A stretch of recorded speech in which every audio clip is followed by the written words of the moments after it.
Било им гадно, че тях ги направили днеска за смях. Деси почнала да се мръщи, а Нели си затръгвала вкъщи.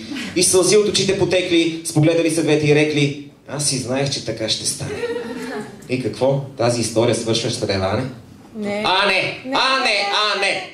За вас не знам, но лично аз смятам шанс да не дам.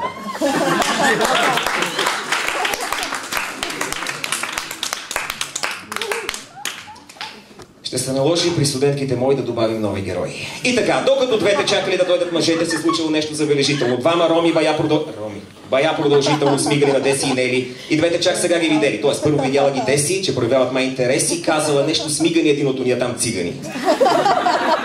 Сега и Нели успяла да види двамата мургави индивиди, които свиркали, правили знаци и викали душоимаци.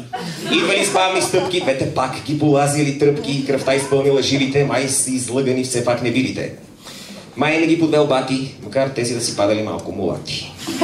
Да не минат краси познатите да се чуждестранни студенти от щатите. Попитала Деси, от друга държава ли, се чудила Нели, а те приближавали, а сърцето й аха да се спука. Простете, вас ли чакаме тука? Запитала тя полугласно. Нас са ми, казали ромите, много ясно. А защо тогава закъсняхте? Не сме, рекли пресмяхте. Добре, да няма значение, простила Деси с това изречение неточността на младите хора, с което прекъснали спора.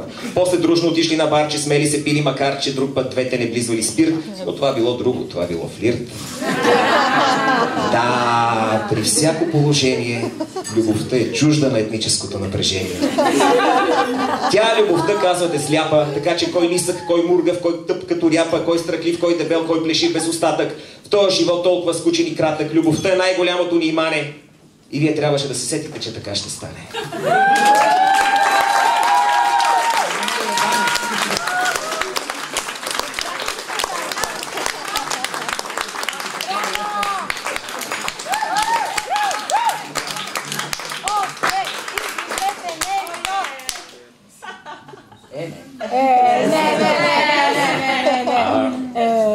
След мен чете Ивайло Рогозинов, с когото много си приличаме.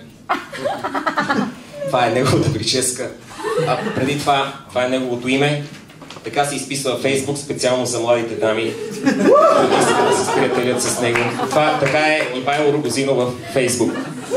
Е много симпатичен, не можа да бъде с нас тази вечер поради неотложни ангажименти. Няма снимка. Много е хубав. Хубав е много, да. Така изглежда, да. Това е горе-долу Ивайло Рогозинов.